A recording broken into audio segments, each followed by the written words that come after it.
I never thought my own daughter would humiliate me in public. But at her engagement party, standing near the buffet with a small gift in my hands, Victoria turned to me and hissed, "You're not invited to my wedding. You're toxic. Get over yourself, old woman." Her bridesmaids laughed. Glasses clinked.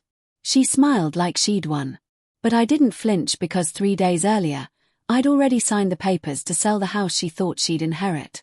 She didn't know it yet, but that one sentence triggered a chain of events that would flip everything.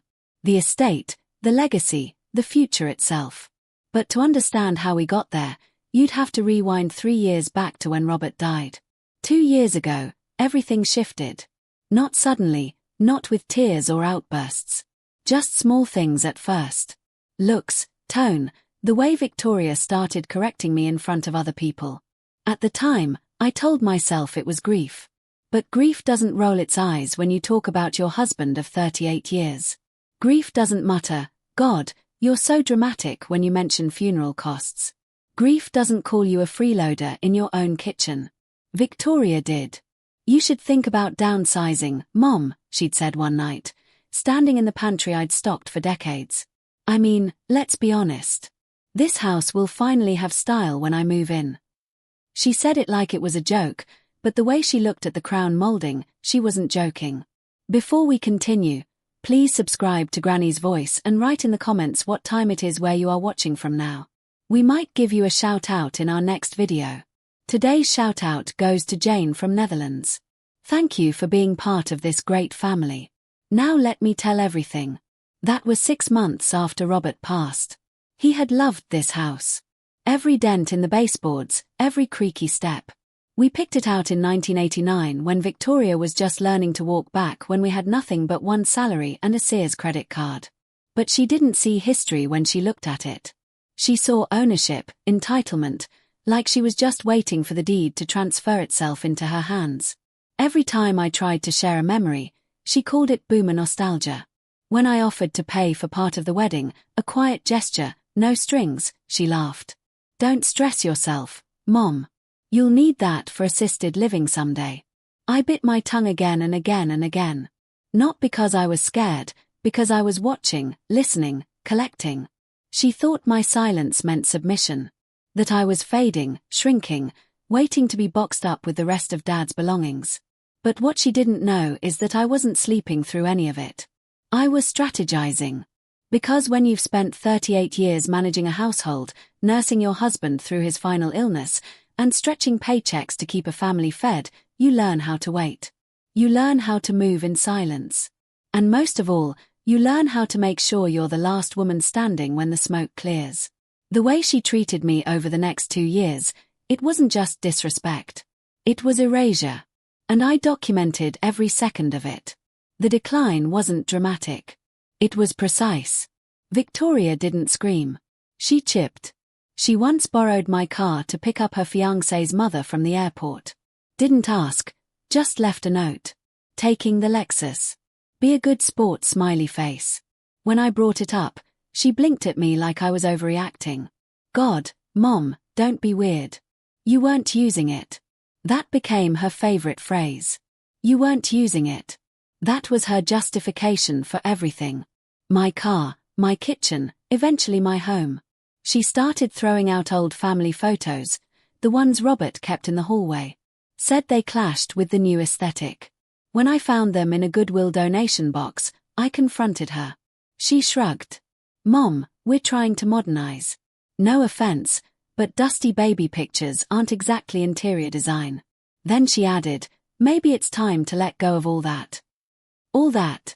That was my life. 2 weeks before the bridal shower, I offered her my grandmother's bracelet, delicate silver, worn by 4 generations of women in our family, including me on my wedding day. She didn't even open the box. "God, Mom, that thing is hideous." No offense, but some people need to know when their taste expired. It took everything in me not to flinch. But I wrote it down like I did everything. The next morning, she was on the phone with a friend. Loud enough for me to hear. "She's just background noise. She'll be gone soon anyway." Background noise. That's all I'd become to my only child. I didn't cry. I didn't scream. I just sat in my sewing room, stared at the bracelet, and realized she was counting the days until I died. And I was done playing the harmless old woman. From that point forward, I stopped hoping she'd come around. I stopped making excuses and I started documenting everything. Every nasty little comment, every selfish move, every dollar she borrowed and never returned. Emails, screenshots, voice memos, because my next move wouldn't be petty. It would be permanent. What Victoria forgot was who I used to be. Before I was just mom. I spent 22 years handling budgets for an entire government department. She thought I was weak. She should have read my resume. Victoria saw me as nothing but a woman in a chair. Quiet, predictable, shrinking. What she didn't know, I ran numbers while men in suits took credit. And I let them because I never needed applause. Just proof. And Victoria, she was stacking it for me like firewood. She had no idea what I was doing with all her little jabs, her careless comments, her smug predictions about when I move in. She thought I was just getting old. Truth is, I was getting ready. I kept a binder in my sewing cabinet labeled receipts, literally. Inside were printed text messages, social media screenshots, voicemail transcripts, even a note from her fiancé saying, "Your mom's not seriously coming to the rehearsal dinner, right?" That'd kill the vibe. They thought I didn't know how to use technology. I backed up every digital file to a USB drive shaped like a strawberry. Benjamin gave it to me when he was 8. He thought it was cute. Turns out it was perfect camouflage. Victoria once laughed at me for still using folders. "You should really learn to use the cloud, Mom. Papers for people who don't trust themselves." She was right. I didn't trust her. I also didn't trust her around Benjamin. He's my grandson. Robert adored him, a sweet, curious kid who used to build blanket forts in the living room with me. But over time, even that changed. One night, I overheard Victoria say, "Ben needs to stop spending so much time with Grandma. She's just clinging." Clinging, as if loving my grandson was some kind of desperate act. That night, I opened Robert's old lockbox. I hadn't touched it since the funeral. Inside were letters, copies of our will, and one thin envelope labeled future clause only if necessary. It wasn't signed, but it was dated, and it had one line written in Robert's square handwriting. "In the event Victoria acts without moral integrity, redirect property to Benjamin." My hands shook. I showed it to Mr. Callahan the next day, Reverend Hayes' estate attorney. He studied it, read it twice, and said calmly, "With a notarized affidavit and sufficient documentation, this amendment could hold." And suddenly Victoria's smug little future wasn't guaranteed anymore. I didn't want revenge. I wanted protection for myself, for Benjamin, for the legacy Robert and I built from nothing. And if I had to bulldoze some entitled dreams along the way, so be it. The day I showed that envelope to Reverend Patricia Hayes, she didn't say a word for 5 full seconds. Then she gave me the name of a lawyer who didn't advertise and didn't lose. It was after Sunday service in the hallway outside Fellowship Room B that Patricia pulled me aside. She didn't ask questions. She didn't waste time on small talk. She just looked at me. Really looked at me and said, "You've been carrying something. I see it." My throat tightened. I opened my purse, pulled out the manila envelope, and handed it over. She didn't flinch at the phrase on the front, "only if necessary." Patricia read the amendment twice slowly, her fingers tracing the edge of the paper like she was feeling the weight of every word. Then she nodded. "Then it's necessary." She folded the paper neatly, slipped it back in the envelope, and said one sentence that made everything in my chest unlock. "Don't let them confuse your kindness with powerlessness." I must have stood there blinking like a fool. But I heard her, every word. That afternoon, she sent me a name. No website, no billboard ads, just an address and a phone number. Mr. Callahan, Estate Law, Back Office, Suite 3C. She said he handled things quietly. And when I called the next morning, he answered on the first ring. His voice was calm with the kind of precision that told me he did not deal in drama, only results. I brought everything. The note, the will, the digital files, even the printed screenshots from Victoria's Instagram stories. He didn't blink when I showed him a reel where she said boomers should be banned from weddings, including my mom. He just said, "We'll need more. Keep collecting, especially anything recent. And any sign of financial overreach." Oh, I had signs, but I hadn't told him the rest yet. Not about the bouquet or the voice message or what she was already plotting with the house, because I was still building the case brick by brick, lie by lie. Patricia called that night just to check on me. We talked for 20 minutes about the choir fundraiser and nothing about Victoria. Before she hung up, she said, "You know, it's funny. The strongest women I've ever met were the ones people underestimated the most." That night, I opened a fresh journal. The first page was blank. I wrote one line. "This isn't revenge. This is reclamation." I wasn't trying to destroy Victoria. I was protecting what mattered. And once I wrote down my win condition, every move after that had purpose. I sat at my kitchen table that night, lights low, coffee gone cold. Outside, the porch light buzzed. A moth circling something it would never reach. I flipped my journal to a fresh page and wrote one sentence at the top. What do I actually want? Not revenge. Not Victoria's ruin. That would have been too easy.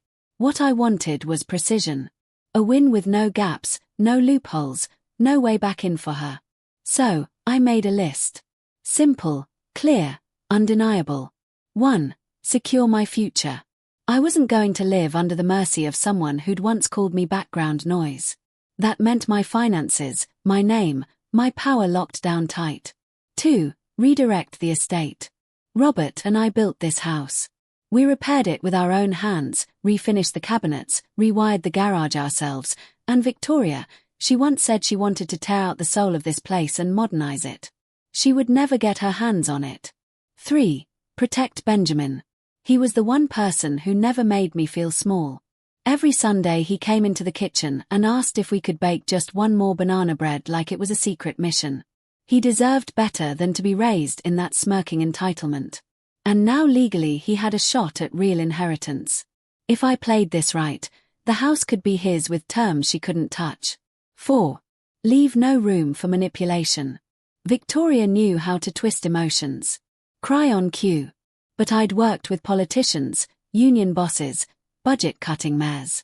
I'd watched grown men cry when I found the decimal they tried to hide. She'd learn the hard way. There's no lie that stands up to documentation. I closed the notebook and set it beside the strawberry USB. One for the court, one for the fire if needed. I went to bed with a calm I hadn't felt in years. Not happiness, not yet, but clarity. And with clarity came control. Victoria still thought I was just her mom, just some sentimental relic who didn't understand boundaries or tech or resale value. But what she didn't realize, what she never understood, is that the woman she thought she was stepping over had just quietly picked up the board and changed the rules. In Robert's lockbox, I found something else. A single page, one sentence, no signature. But it might be the key to everything. The lockbox still smelled faintly like cedar. Robert always kept it beneath the floorboard in our closet, tucked behind old shoe boxes she'd never noticed. He called it the vault. Birth certificates, life insurance, our marriage license. Everything official lived there. But that day, I found something unofficial. Folded behind the original copy of our will was a single page typed. No signature, just a heading, amended intent, property clause in progress. I read it twice before I breathed. It was his voice. I could hear it in the wording. In the event of questionable moral conduct by our daughter, the home at 814 Longview shall be transferred to our grandson Benjamin Ashford under trustee supervision. There was a line at the bottom left blank for signature. He never got to it. But intent is a powerful thing, especially when paired with evidence. I brought it to Mr. Callahan the next morning, hands trembling just enough for him to notice. He studied the page for less than 30 seconds and said, "If we pair this with your affidavit plus proof of behavior, yes, it could hold up." It wasn't guaranteed, but it was leverage. And in the legal world, leverage was everything. "I'll get you what you need," I told him. He nodded, calm as ever. "You're already halfway there. Just keep collecting. Focus on anything financial, emotional, and especially anything digital. They tend to forget how permanent the internet is." The next morning, I woke up at 5:11, not from a dream, from purpose. I brewed coffee, opened my laptop, and pulled out the binder labeled receipts. The one Victoria thought was for coupons. I started building timelines, quotes, screenshots, context, a prosecutor's case with the tone of a mother who'd been told to get over herself. Every post, every petty insult, every financial breadcrumb, all of it was going in. First up, her public Instagram. Can we normalize not inviting toxic parents to your wedding? I said what I said, captioned with a selfie and 2 champagne emojis. Then the emails. I found one she accidentally forwarded to me when she was still using my Wi-Fi. A thread between her and her maid of honor titled, "Should we just not tell her?" Inside, I'm honestly fine if she doesn't show up. Her whole vibe is depressing. Her whole vibe. I gave her life, her laugh, her stubborn streak. And now she reduced me to a vibe she didn't want in her curated weekend. Then came the voicemail. It wasn't for me. It was meant for her friend Megan. She must have hit the wrong contact.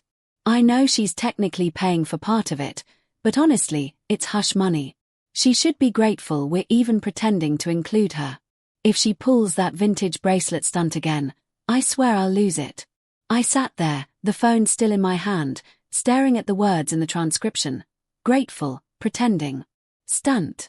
She thought kindness was currency, that I was buying my way into my own daughter's life. And the bracelet, she meant the heirloom I offered her, the one from my grandmother, passed down 4 generations. She called it a stunt. That's when something inside me clicked. Not snapped, not grief, not rage, just a clean mechanical click, like a door unlocking. I sent Mr. Callahan the audio file plus the voicemail metadata. He replied 2 hours later. We're well within grounds for disinheritance. We just need one more thing. Intent to control or manipulate your assets. He needed a paper trail. He didn't know I already had it. In a kitchen drawer under the tea towels was a florist receipt. $389 for white peonies and ranunculus billed to my card. The note attached said, "Thank you for not coming. Enjoy the silence. It suits you." She sent me flowers for staying away. You want silence, Victoria? Fine. Let's see how quiet you get when the sale sign goes up. I kept the note and then I called the realtor. The first thing the agent said when she walked in was, "Wow, solid bones." I laughed. First time I'd done that in weeks. She didn't ask why the master bedroom still had his slippers under the bed. She didn't ask why my daughter's framed engagement photos had been turned face down on the shelf. She just walked the house slowly, making notes, speaking softly, respectfully. And I appreciated that. By the time she left, I had 3 voicemails from Victoria. Not calls, voicemails. She wanted recordings. "Hey, Mom. Just saw a weird Zillow alert about the house. Let me know if that's a mistake. Hi again. Ben mentioned something about a woman taking photos in the dining room. Just want to make sure everything's okay. Love you. I don't know what you're doing, but if you're trying to scare me, it's not cute. Not cute." That last one made me smile. She was rattling just a little. I didn't answer, not because I couldn't, because I wanted silence to do the work. 3 days later, the photographer came. He was polite, mid-30s, quiet, asked me to step out of the frame as he shot the living room. "This room gets beautiful light," he said. I nodded. "It held a lot of birthdays," I said. He smiled like he understood. That night, Victoria posted a photo from a wedding dress fitting. The caption read, "No negative energy allowed at this fitting." She hadn't even noticed what was happening beneath her feet. Until the flyer went up, just a simple sign for sale. Historic 3BR2BA walk to Parks. The same afternoon it appeared, I got a text, just 3 words. "Are you serious?" No punctuation, no name. That's how I knew it hit. I didn't respond. Instead, I sat in the sunroom with Benjamin and watched him build a fort from couch cushions and string lights. "Can we move this one to the new house, Grandma?" I looked at him. The only person in this mess whose love wasn't conditional. "We'll build a whole new fort," I said. "One no one can tear down." The house appraised for more than she expected. The offer came fast. Full cash, no contingencies. And Victoria, she still had no idea it was real until the paperwork cleared. It appraised at $410,000. I still remember the sound the envelope made when I opened it. Crisp paper, fresh ink, black numbers on white, not just market value. Validation. That same morning, I got a text from Victoria. "Are you having some kind of episode?" Because apparently a woman asserting her rights at 67 means something must be wrong with her mind. I didn't reply. I sent the appraisal directly to Mr. Callahan. At 3:17 p.m., the first offer came in. Full cash, no inspection. Couple from Portland, relocating. Loved the garden, the built-ins, the hardwood floors Robert and I laid by hand. We walked in and felt like it had soul, they said. That's when I knew this house still had a future. It just wouldn't be hers. I signed the exclusive listing contract that evening. By morning, Victoria was in full damage control mode. "Hi, Mom. I think we need to talk. If this is about the wedding invite thing, I feel like you took that way too personally." I read it while stirring soup. Then, I deleted it. By noon, I got another text. "Is this a cry for help? Should I be worried? You're scaring Ben." That one almost made me laugh out loud. Benjamin was currently at the table building a spaceship out of cardboard and duct tape. "When we move, do we get to name the stars?" he asked, holding up a paper plate. "Yes," I told him. "We name all of them." 2 days later, the couple from Portland sent a personal letter to go with their offer. They just retired. Wanted to downsize near good schools for their grandkids. The wife said she used to bake from scratch and hoped the oven still worked. It did. I cleaned it the night before. I signed. Offer accepted. Closing date set. Mr. Callahan emailed the paperwork and said, "Once this clears, we'll move everything into trust. Benjamin will be protected. You'll retain full control until he's of age." And Victoria. She still thought this was a stunt, some dramatic stunt from a bitter old woman. But the check was coming.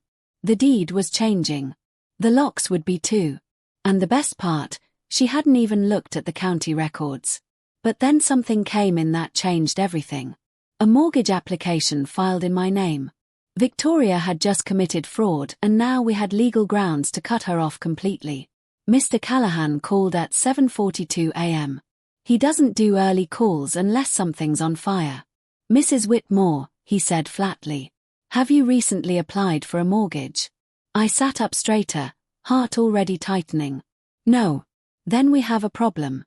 A $40,000 loan application had been submitted under my name. Same social, same birthday, same signature. Almost. The flag came from an underwriter who caught an inconsistency in my banking history.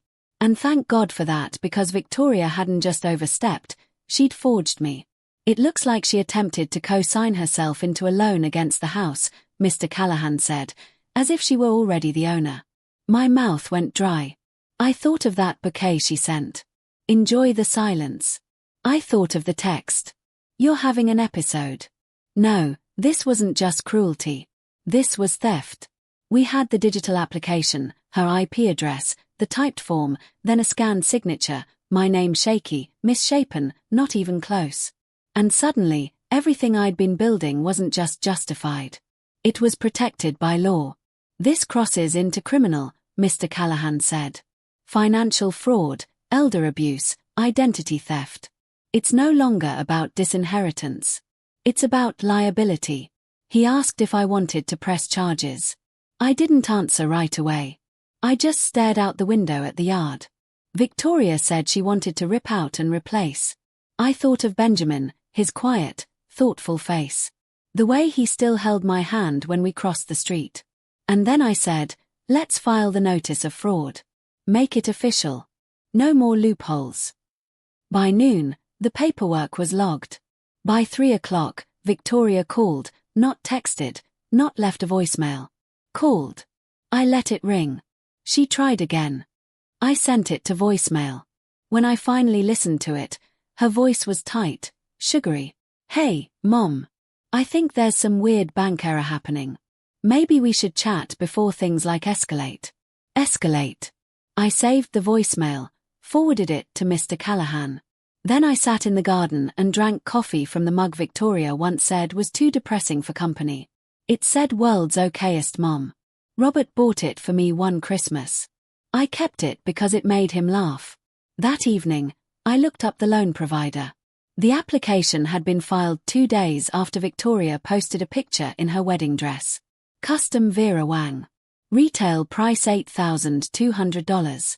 Guess who paid for it? She didn't just disrespect me. She used my name to pay for her gown. And that gown, it's going to cost her everything.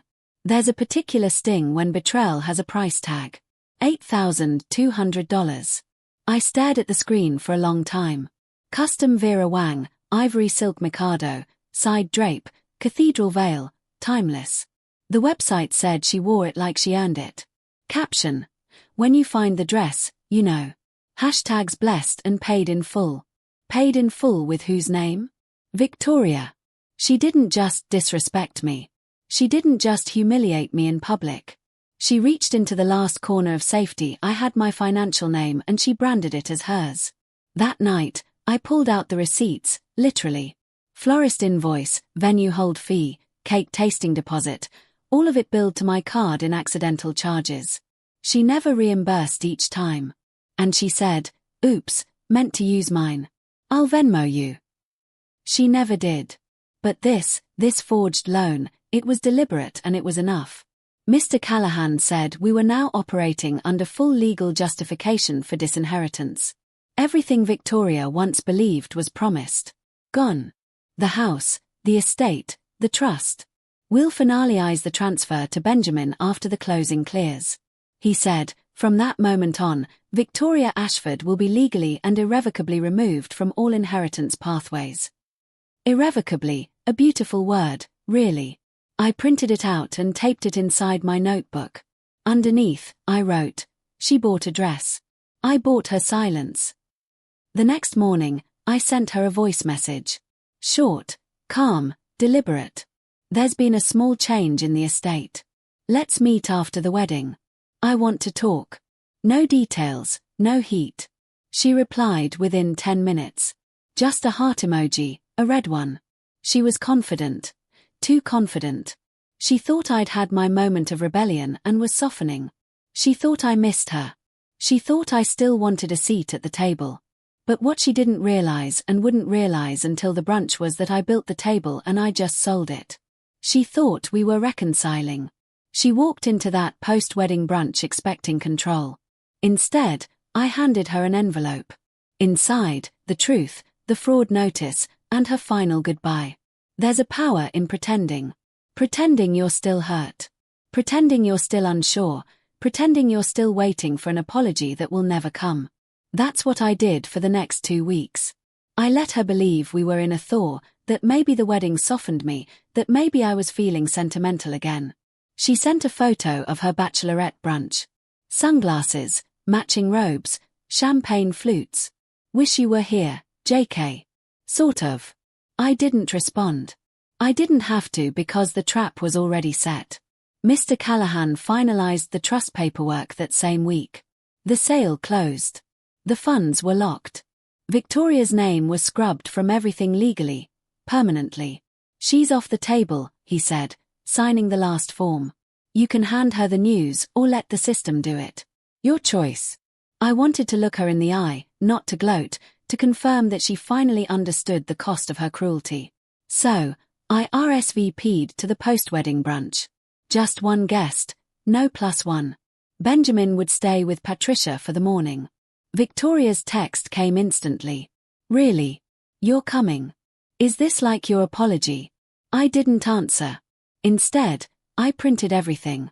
The sale confirmation, the fraud filing, the revised estate documents with Benjamin listed as sole heir and me as trustee. I slid them all into a plain manila envelope.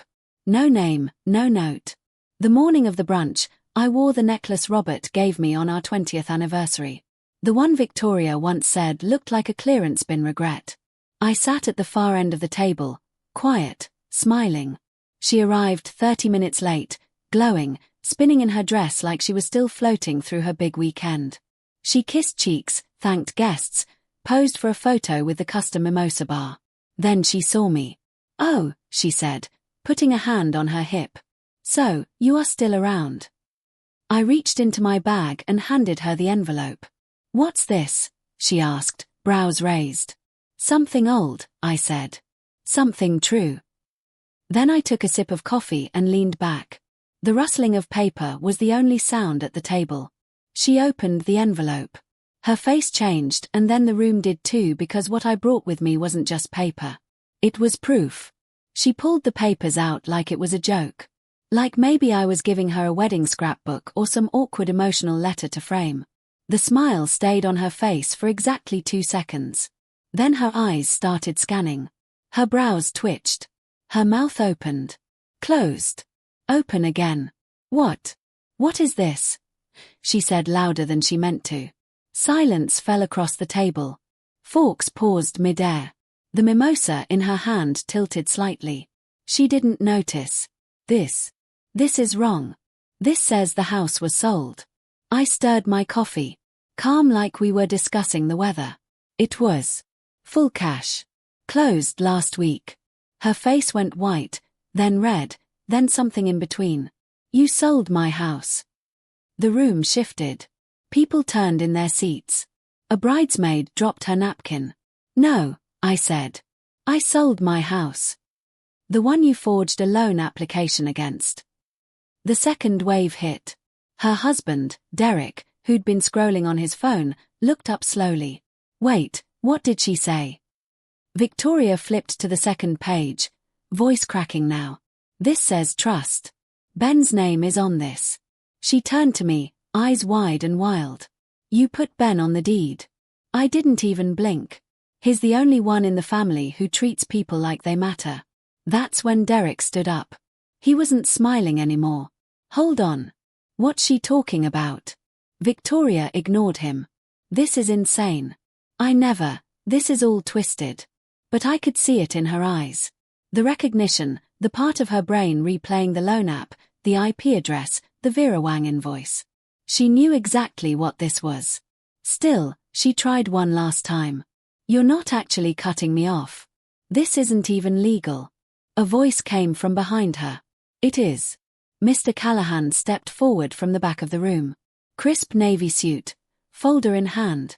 He hadn't planned to speak, but he was ready. The fraud notice was filed. The sale cleared. The trust is active.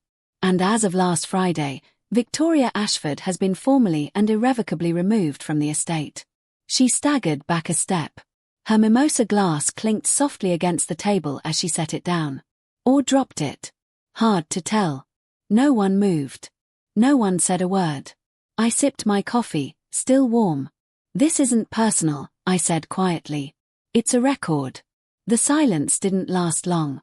Reverend Patricia Hayes stood calm as stone, holding her reading glasses in one hand. She asked for the papers. Victoria shoved them away, but Patricia didn't flinch. She read aloud, slow and steady, the part Victoria wanted buried. Application for mortgage loan $40,000. Filed under the name of Whitmore Eleanor. Signature inconsistent. IP address Victoria Ashford. Every eye locked on my daughter. Victoria's hand shot out trying to grab the papers back. This isn't what it looks like." But then Diane, my neighbor of 18 years, spoke up. She was seated at the other end of the table. "I have something, too." She held up her phone and pressed play. Victoria's voice filled the room, dripping with contempt. "She's just background noise. She'll be gone soon anyway." You could feel the air split in half. Derek, her brand new husband, froze mid-breath. His mother stared at the tablecloth, cheeks flushed. One bridesmaid muttered, "Oh my God." Victoria lunged toward Diane. "Delete that. You can't just..." Derek cut her off. His voice was sharp. "Victoria, did you really say that about your mom?" She sputtered, half sob, half laugh. "It was a joke. You all don't get it. She's toxic. She's been manipulating me for years." Patricia raised a hand. Enough. Her voice was steady, the kind that could quiet a whole congregation. Victoria kept talking fast, desperate, but no one was listening anymore. Her in-laws' faces had gone pale. One of them whispered something about fraud charges. The bridesmaids stared at their plates. Derek shook his head, then stood and walked out, not looking back. And there it was, silence again. Not the mocking kind Victoria had once gifted me in a bouquet. Real silence. The kind that follows truth when it lands too heavy to fight. Victoria sat down hard, clutching the paper she no longer controlled. I didn't speak. I didn't need to. The evidence had spoken louder than I ever could. The photos hit Instagram within hours. One bridesmaid uploaded a carousel. Mimosas, flower arrangements, a blurry candid of Victoria mid-scream. The caption, just 2 words, brunch drama. Within a day, the clip was everywhere. Someone at the next table had filmed the whole confrontation. Callahan's calm explanation. Patricia's reading voice. Victoria's face draining of color. The title that went viral, When the Bride Inherits Nothing. Her wedding album posted just 2 days earlier turned into a battlefield. The comments rolled in fast. Imagine treating your mom like this and getting caught. Girl said toxic but forgot fraud is worse. Ben's grandma greater than Victoria. By the 3rd day, Victoria turned off commenting entirely. Her bridesmaids began to unfollow quietly at first. Then publicly. One even posted, "Sometimes you find out who people really are. Proud to say I'm not standing with this anymore." Derek, he posted one photo, a suitcase on a hotel bed. The caption read, "Turns out the vows were the only thing real." Victoria tried to spin it. She posted a story with the words, "Family drama taken out of context. Respect our privacy during this difficult time." But the internet didn't buy it. Screenshots don't need context. Her difficult time was trending. Meanwhile, I walked into choir practice that Thursday and was met with hugs, not pity. Patricia leaned over to me and whispered, "Funny thing about lies. They don't survive the sunlight." I didn't post. I didn't comment. I didn't need to. The world had already written the ending for her. The bride who mocked her mother only to lose everything.